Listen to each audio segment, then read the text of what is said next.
Traders, salam Trimedia. Selamat datang di Tripod Trimedia Podcast. Hari ini kita akan bincang pintar bersama Tanoto Foundation dengan saya Restina Liprisiska, dan di sini juga ada Ibu Kepala SMP Negeri 3 Batanghari, Ibu Rahmini SPD MPD. Selamat sore Ibu. Selamat sore Resti. Oke, apa kabarnya Ibu? Alhamdulillah sehat. Alhamdulillah. Oke, kemudian kita juga kedatangan bintang tamu yang sangat spesial, tim dari Tanoto Foundation. Oke, silahkan Ibu, mungkin boleh memperkenalkan diri sendiri. Oke. Terima kasih Mbak Resti, boleh Ya. panggil Mbak ya? Boleh. Baik, terima kasih. Saya Yusri Wiyati Yose, saya training spesialis di Tanoto Foundation Jambi. Ya sehari-hari sih sebenarnya di Jambi, tapi sering juga keluyuran gitu ya. Karena saya Puja Kesuma ya, Putri Jawa keluyuran Sumatera gitu. Oh, jadi suka keluyuran. Keluyuran enggak Bu? Lebih banyak keluyurannya kan daripada tetapnya. Benar. Oke, terima kasih Ibu. Apa kabar? Sehat? Alhamdulillah sehat. Alhamdulillah. Oke. Baik teman Tripod, sekarang juga ada salah satu tamu lagi nih. Silakan Bapak perkenalkan dirinya. Iya, nama saya Andriawan Surya. Saya di Tanoto Foundation sebagai training spesialis untuk manajemen berbasis sekolah. Oh, oke. Tadi kan Ibu memperkenalkan diri bahwa Ibu itu training spesialis pembelajaran, sedangkan Bapak itu training spesialis MBS. Iya. Itu perbedaannya apa, Bu? Gini, jadi kami yakin bahwa tidak semua orang mampu untuk bisa menangani semua hal gitu ya. Iya. Jadi supaya lebih fokus, lebih bagus juga hasilnya nanti, kemudian program ini dirancang dengan sangat baik ya menurut saya ya, bahwa kemudian ini harus ada dong orang yang khusus menangani bagian apa. Programnya Tanoto Foundation itu pendekatannya namanya Whole School Development Approach. Artinya kita melakukan pendekatan menyeluruh terhadap satu program di satu sekolah gitu ya. Menyeluruhnya itu apa? Berarti ada pembelajarannya, ada MBS-nya. MBS itu sendiri juga termasuk ke orang tua siswanya gitu ya. Jadi komite sekolahnya. Jadi makanya kalau pelatihan kita bukan hanya guru yang dilatih, bukan hanya kepala sekolah yang dilatih, tetapi juga komite sekolah kita ada modul khusus gitu ya. Oh, gitu. Jadi kita juga mau menyadarkan masyarakat banyak bahwa selama ini kan sekolah itu orang banyak taunya itu mah tanggung jawabnya nih, seperti Bu Rahmini misalnya ya, kepala sekolah gitu dan gurunya gitu ya. Padahal masyarakat itu juga punya tanggung jawab yang sama, dan itu jelas payung hukumnya gitu. Dari Sentra Pendidikan ya Bu. Betul sekali Bu Rahmini, mungkin paham ya dengan pengalaman panjang sebagai kepala sekolah itu kan gitu. Jadi kalau Bu Yos nih tentang pembelajaran. Jadi untuk pembelajaran, semua pembelajaran itu training spesialisnya di Bu Yos ya Bu ya. Berarti kalau Pak Andi nih yang MBS, berarti Ibu dilatih sama Pak Andi dong? Iya, Bukan untuk saat dilatih ini sih sebenarnya. Apa, difasilitasi? Difasilitasi. Oh, Iya, difasilitasi. Iya. Fasilitasi seperti itu. seringnya ketemu memang di ruang Ruang pembelajaran maya. ya dengan Pak Andi. Andri. Selama Pak ini kan Andri. ketemunya hanya di layar. Sekarang Sekarang ketemu hari langsung. ini tidak nyangka nih bisa ketemu langsung di sini nih Pak. Iya, Ya. betul. Ini hari ini pun juga tanpa kita rencanakan, tahu-taunya bisa ketemu hari ini. Bagi kami ini sesuatu yang luar biasa gitu kan. Nah, gimana nih kira-kira Pak Andi hari ini bisa mampir ke bisa mampir SMP 3 sini ya, Bu, ini ya. gimana nih rasanya Pak? Sedikit kaget sih Bu. Jadi kagetnya ibaratnya ada sebuah sekolah atau suatu sekolah yang di tengah pandemi itu bisa memikirkan bagaimana kreativitas dalam bidang IT itu berkembang. Salah satunya kan lewat podcast ini. Jadi kita kan di mana-mana tahu ya, ada podcast sejenis di luar sana, tapi kan lebih ke hiburan. Nah, podcast yang pendidikan kan jarang.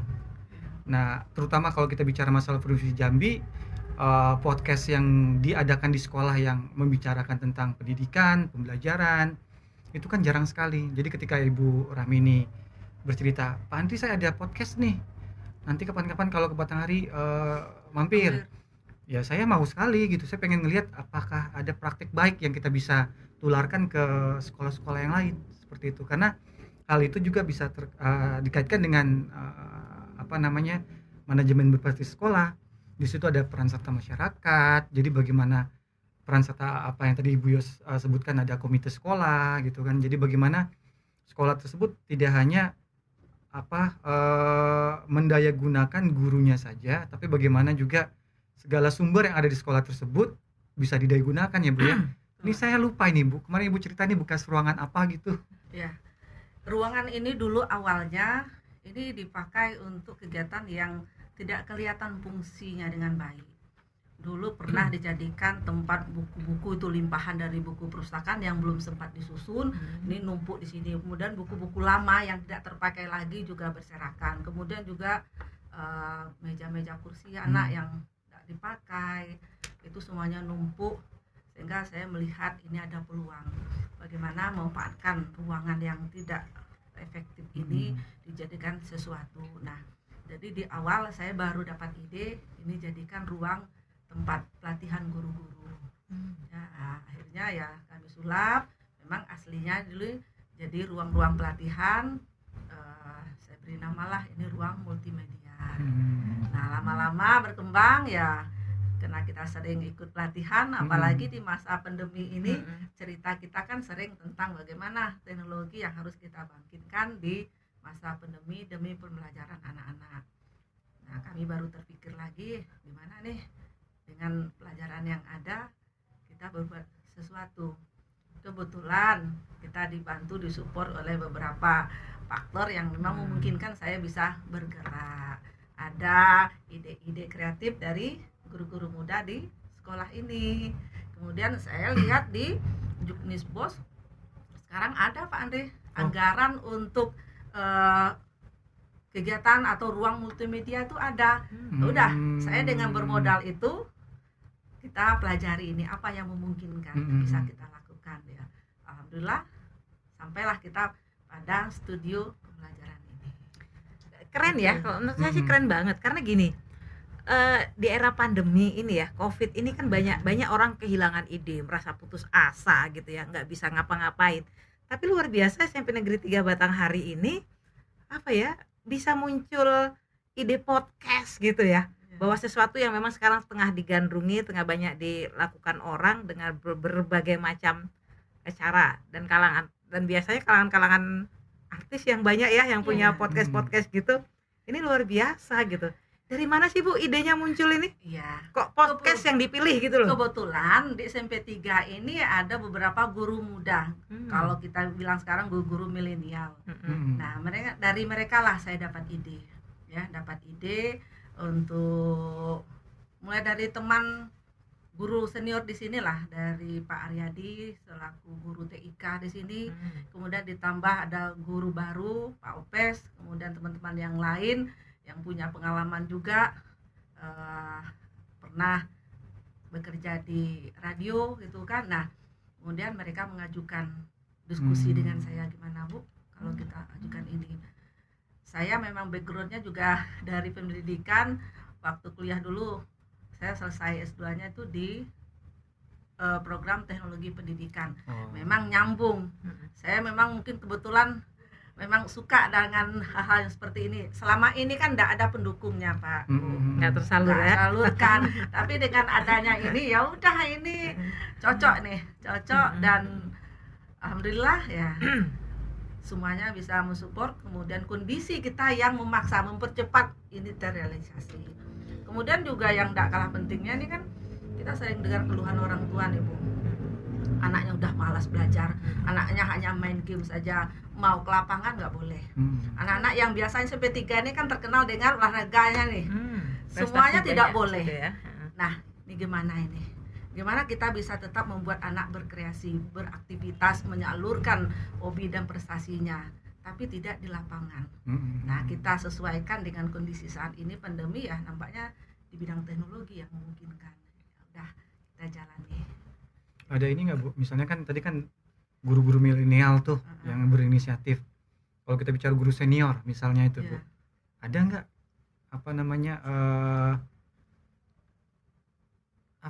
hambatan atau misalnya ada kayak kenapa harus podcast ya misalnya seperti itu? Gimana tadi Pak Andre? Ini Bu, yang berinisiatif atau memiliki ide kreatif kan dari guru-guru milenial yang baru gitu ya Bu ya, masih fresh pemikirannya. Kan kita tidak bisa kesampingan guru-guru yang sudah senior itu Bu. Nah, kalau kita bicara guru senior kan pasti kalau terkait dengan teknologi kan hal yang menakutkan bagi mereka itu, Bu. Nah, ada nggak, Bu, misalnya kendala atau misalnya ada kayak hal-hal miring lah dari para guru-guru yang senior, ibaratnya buat apa podcast ya? Kenapa nggak yang lebih bisa mewadahi semuanya, misalnya seperti itu tuh, Bu. Iya Pak Ade, tadi sudah saya katakan bahwa di awal ini kami itu memulainya dengan melaksanakan program pelatihan untuk guru-guru. Jadi jangan salah, untuk guru-guru kita ternyata di zaman sekarang ini masih perlu bimbingan bantuan membuat PowerPoint. Iya, betul itu. Ya Pak ya, PowerPoint, kemudian membuat rekaman video. Kemudian kemarin kami sempat ada Facebook itu mereka live streaming sini. Nah, kita sudah mulainya dari sana, Pak. Oh, berarti sudah ada kayak jadi pengarahan lah dulu sudah ya, ke sana. ya. Jadi terakhir ini baru ada podcast ya, tinggal nyambung. Jadi mereka guru-guru senior kita tuh merasa ini nanti bakal dimanfaatkan untuk semua kalangan. Nah, ini memang di program multimedia kami ini mencakup semuanya. Jadi ada di bagian layanan TIK, kemudian sampailah nanti di sana di media sosialnya gitu ya. Jadi untuk mengisi website kita, mengisi YouTube kita, kemudian Facebook dan media lainnya. Kemudian untuk program-program pelatihan ke guru-guru nih, Pak. Ini juga sudah dari kemarin udah kita jalankan, ke depan pun mungkin akan lebih banyak. Kemudian juga ada di Trimedia ini. Yang ini nanti juga akan diisi oleh guru-guru. Ya, benar sekali, Bu. Kalau kita ngomong-ngomong tentang pelatihan nih, Pak, ya Bu ya. Tanoto ini kan udah 3 tahun nggak sih, Bu, bergabung dengan Kabupaten Batanghari? Betul Kalau ya. Kerjasama dengan Batanghari 3 tahun belakangan ya. Itu kan sekolah mitranya untuk SMP, karena saya guru SMP ya. Untuk SMP itu ada 8 sekolah. Betul. Ya Bu ya. Nah, kenapa hanya 8 sekolah itu? Kenapa tidak menjangkau sekolah-sekolah yang agak di pelosok gitu, Bu? Oke. Jadi gini, kalau balik ke programnya Tanoto kaitan dengan pelatihan-pelatihan tadi ya, Bu Rami tadi nyung soal itu. Kenapa Tanoto ada di Batanghari? Itu kan ada dimulai dengan kerjasama antara Tanoto dengan pemerintah Kabupaten Batanghari. Dalam hal ini dengan Bapak Bupati ya, waktu itu ada penandatanganan kerjasama, kemudian ada turunannya ada lagi surat perjanjian kerjasama dengan Dinas Pendidikan yang di situ sudah diatur. Kenapa cuma 8? Bahkan bukan hanya SMP, 8 tuh SMP dan ada beberapa MTS di dalamnya. Iya, gitu benar, ya. Iya. Karena kita juga dengan Kementerian Agama kerjasamanya. Yang pasti Tanoto Foundation itu pertama punya keterbatasan dengan segala hal juga. Dan kita juga mau melihat dengan 8 ini gimana kemudian program itu bisa berjalan, bisa diterima, bisa diterapkan pastinya gitu ya. Benar. Nah, di MOU itu juga dijelaskan bahwa ketika pemerintah kemudian jika melihat ini sesuatu yang baik, sesuatu yang bagus dan patut disebarluaskan, pemerintah akan menyebarluaskan ke daerah-daerah yang lain gitu. Nah, kenapa kok nggak ke daerah yang agak susah dijangkau gitu? Karena ini bisa dibilang pilot project gitu ya. Kalau kita di awal saja sudah kesulitan misalnya untuk mengumpulkan pesertanya sulit, jangkauannya susah, transportasi susah, ini justru akan bisa menghalangi atau memperlambat jalannya program. Sementara kerjasama itu kan ada waktunya gitu ya, jadi nggak bisa terus-terusan. Maka itu kemudian tapi sebenarnya tetap jadi ada di setiap kabupaten kita ada dua wilayah kerjasama ya. Jadi ada wilayah perkotaan biasanya di ibu kota kabupaten, dan satu lagi kecamatan yang dipilih adalah kecamatan yang pinggiran. Kalau di sini kan kita Muara Bulian, satu lagi kan Pemayung, itu wilayah pinggirannya, wilayah pedesaannya. Jadi tetap walaupun memang kita tidak pilih yang mana sih Batanghari yang paling sulit dijangkau gitu ya, memang belum ke sana. Tapi harapan kami ketika program ini dianggap baik tadi itu, kemudian pemerintah akan menyebarluaskannya sampai ke semua wilayah sekolahnya, bukan hanya SMP. Makanya ada SD juga ya. Diseminasi ya Bu ya. Betul sekali.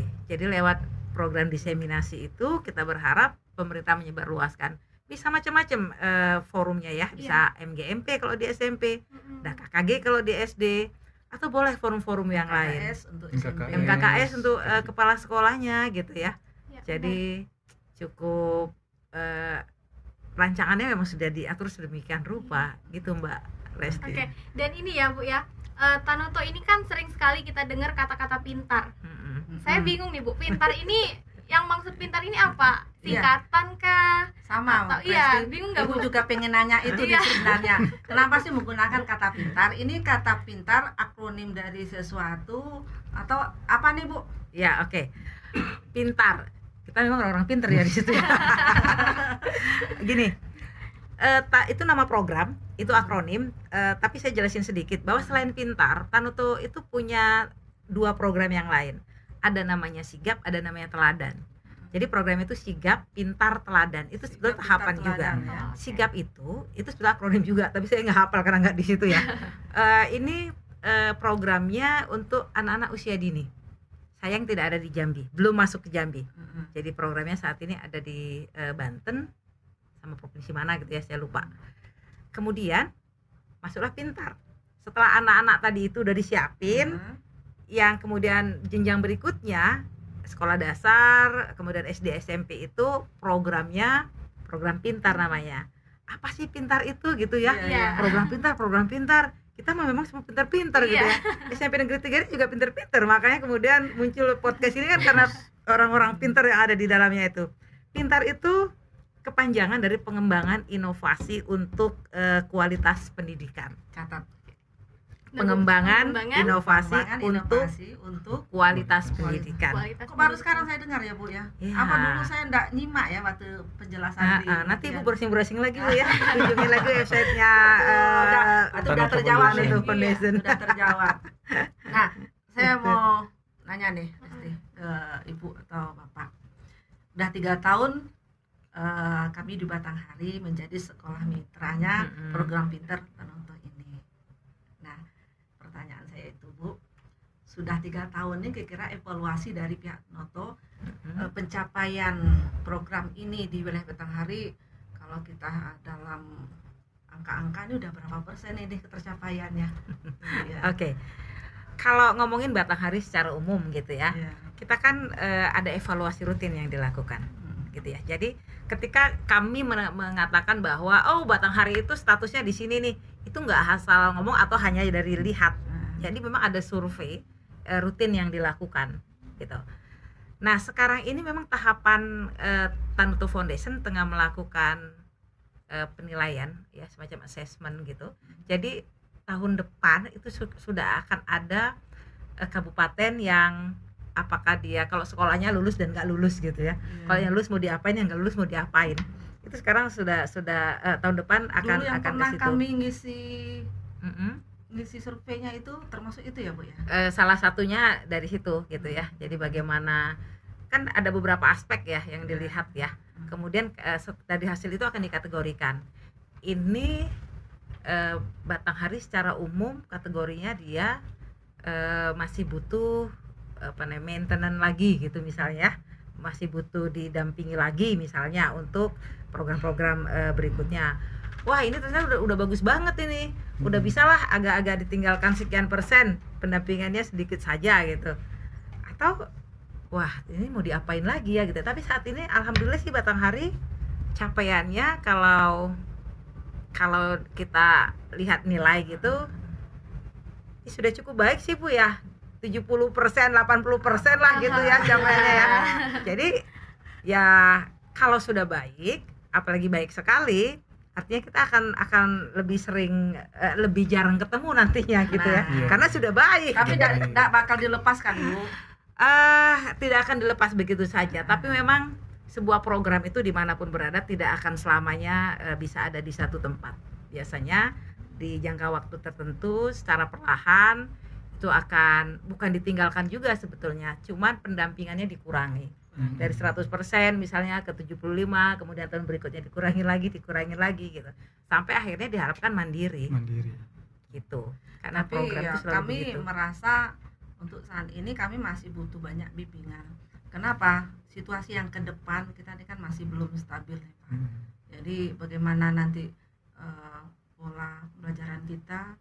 Jadi kami berharap dalam 3 tahun ke depan ini frekuensinya jangan dikurangi dulu gitu kan, yang dikurangi, justru mungkin harus ditambah dengan materi-materi yang baru.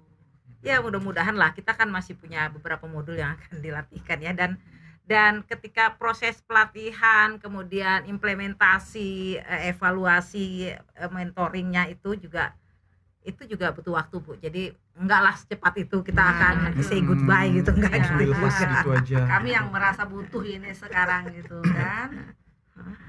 Jadi Bu, kalau gini Pak, untuk program Pintar ini apakah hanya ada di Provinsi Jambi? Tadi kan Ibu ada menyebutkan bahwa program sigap ya tadi Bu. Program sigap itu baru ada di Banten. Nah, kalau yang program Pintar kan yang saya tahu ada di Jambi nih, di Provinsi Jambi. Nah, kalau di provinsi-provinsi lain itu ada juga Pak? Ada di Sumut ya Bu ya, Sumatera Utara, kemudian kita ada juga di Riau, ada di Jawa Tengah, dan di Kalimantan Timur. Ada Kalimantan Timur juga di Oh. situ. Jadi ada di 5 Provinsi. provinsi. Kalau Pintar ya, kita karena kita orang-orang pintar, jadi kita lebih paham sebetulnya dan lebih hafal wilayah kerjanya Pintar. Sigap itu di Jakarta juga sepertinya ada. Ya seperti tadi itu, jadi Pintar itu di setiap provinsi, kita ada di 5 provinsi yang disebutkan Pak Andri tadi. Kemudian di setiap provinsi kita bekerja di 4 kabupaten. Spesial Jambi kita punya 5 kabupaten, karena kita punya untuk program organisasi penggerak, kita di Kabupaten Muaro Jambi ya. Kalau kita di sini kan ada di Batanghari, Tanjung Jabung Timur, Tanjung Jabung Barat, kemudian Tebo dan Saro. 4 ya, Tebo ya. Nah, Iya. Sarolangun itu spesial juga. Spesial. Jadi kita sekarang punya 6 ya di sini ya. 6. Jadi Sarolangun itu agak berbeda. Kalau di sini kan benar-benar pendampingannya itu bisa dibilang 100% ya dari Tanoto Foundation. Iya. Jadi ketika kemarin dia mandiri ya kan Bu? Sarolangun itu kita sharing. Sharing ya. Jadi fasilitatornya kita yang Tanoto Foundation yang Supportnya. mensupport, tetapi untuk peserta dari sekolah-sekolah itu Dinas Pendidikan yang mengkoordinir, apakah dari APBD apa dari dana BOS, itu Dinas Pendidikan, dan itu diatur juga dalam MOU gitu. Jadi semuanya bekerja berdasarkan kesepakatan Iya. gitu. Seperti Oh ya, itu. berarti mungkin kita tanya juga nih ke tamu, mumpung berada di ruangan studio kita ini. Ini kan kami baru mulai nih Bu, Pak Ade ya, kita baru ini mungkin radio yang podcast yang kedua. Alhamdulillah bintang tamunya seperti Resti katakan tadi ya, spesial banget ini. Nah, ke depan kami mohon masukan dari Bapak Ibu, gimana ini pengembangan dari radio podcast kami ini, supaya ini betul-betul tepat sasaran, tepat programnya nanti gitu kan, bermanfaat dan menjadi inspirasi bagi teman-teman yang lain. Gimana Bu Yos? Mungkin boleh dari Boleh, Pak Pak Andri, Andri dulu gimana deh. nih sarannya Pak? Kalau saran sih sebenarnya bukan saran ya Bu ya, Ya. karena bagi saya sih udah baik dengan adanya podcast ini. Mungkin lebih berimbas aja kepada teman-teman yang lain, sekolah-sekolah yang lain. Jadi saya sih berharap keberadaan podcast di SMP 3 ini bisa lebih terdengar dengan sekolah-sekolah yang ada di Batanghari. Jadi menjadi contoh gitu ya Bu ya. Jadi menjadi contoh, menjadi best practice, praktek baik bagaimana mendayagunakan segala kemampuan yang ada, terutama yang dana BOS tadi Ibu sebutkan, dikelola dengan baik-baik, bisa menghasilkan sesuatu yang luar biasa gitu kan Bu. Kalau saya sih berharap itu Ibu, imbasnya ke sekolah-sekolah yang lain, mereka memiliki niat dan keinginan yang sama. Jadi bisa jadi Trimedia ini dari SMP 3 ini menjadi mercusuar bagi pengembangan ya, terutama di bidang podcast di pendidikan Ibu. Kemudian yang kedua sih, saya pengennya ketika sudah berkembang, kemudian jalinan kerjasama sudah terbangun, Ibu sempat berkata bahwa Kemeninfo ya Pak ya, mendukung juga gitu kan Ibu. Ya siapa tahu, kita berharap menteri bisa datang kan Bu. Amin. Menteri bisa datang. Amin. Ibaratnya bisa mendengar, ibaratnya di suatu provinsi, di sebuah kabupaten yang jujur ketika saya masih tinggal di Jawa Barat, masih bekerja di sana, ketika ditanya asal dari mana Jambi, itu mereka masih berpikir Jambi itu masih di Sumatera Selatan, masih berpikir Jambi itu hutan gitu kan. Jadi biar terbuka gitu Ibu gambaran tersebut, apalagi kan ini ada kanal YouTube-nya yang saya juga subscribe di situ, kemudian saya juga tonton di situ. Jadi saya berharap dengan adanya tim yang bagus, kemudian promosi dan penyebar luasan informasi yang bagus dari podcast ini, saya yakin sih akan terdengar secara nasional, Bu. Amin. Seperti itu kalau dari saya. Kalau saya sih ini kan sudah ada ruangan ya. Dengan perlengkapan ini saya kira cukup gitu ya. Saya kira cukup dengan alat yang ada ini dulu, itu manfaatkan dengan maksimal. Kalau kata Ibu tadi ini baru yang kedua, sayang banget menurut saya, karena sebenarnya kalau misalnya sudah dibuat perencanaannya sedemikian rupa, misalnya seminggu mau berapa kali sih tayang, kemudian topik-topiknya itu dipilah dulu, karena ini spesialnya adalah pendidikan. Oke, ngomongin pendidikan, tapi pendidikan yang seperti apa. Kemudian PTM mungkin sebentar lagi akan mulai jalan. Sudah jalan justru minggu kedua. Anak-anak itu suruh menceritakan bagaimana pengalaman belajar mereka. Itu saya kira menarik juga gitu ya. Banyak anak yang merasa bosan belajar. Mungkin dengan pengalaman anak-anak SMP 3 ini kemudian ditayangkan, ternyata iya ya belajar ini dengan cara begini ternyata asik gitu. Itu juga mungkin memang udah terjadwal, ini udah rebutan ini. Udah rebutan. Ya. Udah rebutan mau ngisi jangan ini. lupa kita juga punya Trimedia Junior kan. Trimedia Junior ada loh. Iya, jadi bukan hanya tim guru-guru muda ya Bu yang di Trimedia ini di multimedia, tapi kita juga punya tim juniornya. Ada 8, itu terbagi dari penyiar, kemudian tim kreatif, satu lagi kameramen. Jadi nanti itu anak-anak, iya ada siswa dilatih. Keren. Jadi nanti yang jadi hostnya ya anak-anak. Oke. Mungkin bisa mewawancarai itu teman atau mungkin bintang tamu dari luar. Dan itu nyambung. Iya. Jadi pihak lain, sekolah lain bisa sekolah ke sini gitu. Khusus di podcast. Benar. Gitu. Oke, mungkin itu dulu Bu bincang kita hari ini. Yang jelas terima kasih banget Ibu sama Pak Andri bisa hadir ke sini. Ini tentunya menambah wawasan kami, menambah motivasi kami untuk ke depan lebih bisa berbuat lebih banyak lagi. Mungkin akan ada ide-ide yang lain. Nah, tentunya ya teman-teman dari yang lain, kira-kira setelah ini Bu Yos atau Pak Andri punya rekomendasi buat kami, siapa nih dari pihak Tanoto yang bisa kami undang ini lagi untuk berbicara di sini? Kalau saya ya, karena ini ngomongin Batanghari, Tanoto Foundation juga ada di Batanghari, kita punya temen kan Pak Yuda Priyana itu kan. Benar. Nah mungkin ngomongin spesifik tentang Tanoto Foundation, capaiannya seperti apa di Batanghari, Pak Yuda lebih tepat gitu ya. Saya kira itu. Kalau mau ngomongin secara global lagi untuk program Tanoto Foundation di Provinsi Jambi, nah itu ada Pak Medi Yusfa, itu provinsial koordinator ya untuk Tanoto Foundation Jambi. Masih ada beberapa teman lain, kalau tergantung temanya sih ya. Kalau ngomongin tentang communication, kita punya Mas Bahri, communication spesialis. Kalau mau ngomongin spesifik tingkatan SD, kita punya Mbak Fit gitu ya, Mbak Fitria itu kan dia spesialis di SD. Ngomongin bagaimana hubungan tentang pemerintahan dengan pemerintah Tanoto Foundation, ada Pak Heru Iswahyudi gitu ya. Jadi semuanya itu sudah ada spesialisnya masing-masing. Jadi misalnya mau ngomongin tentang kerjasama secara dalam, saya nggak bisa ngomongin secara dalam itu karena sudah ada Pak Heru. Ada spesialisnya gitu. Masing-masing. Benar. Nah, jadi tinggal kita jadwalkan. Iya. Bu Desti ya. Ya jadi ya terima kasih Bu. Pak Mungkin Andri, Bu mudah-mudahan tidak bosan di sini. Ini luar biasa sama kami lewat ini. nanti Sarolangun ya disempat-sempatkan mampir ke tersanjung PT3. kita ya Pak ya, diundang di podcast Trimedia ini luar biasa. Mungkin ini Bu, kita dengerin dulu nih harapan dari Pak Andri dan Bu Yos untuk SMP 3 ke depannya gimana nih sebelum kita tutup podcast kita. Iyalah. Sedikit aja statementnya Bu. kita tidak tahu pandemik ini sampai kapan. Iya. Jangan mau kalah dengan corona. Itu aja. Oke, jangan mau kalah sama Dengan corona. Sip. Iya. Sama sih saya. Sama Pak. Jangan mau kalah dari Karena sudah corona. letih ya Bu ya, sudah lelah ya Bu ya kitanya.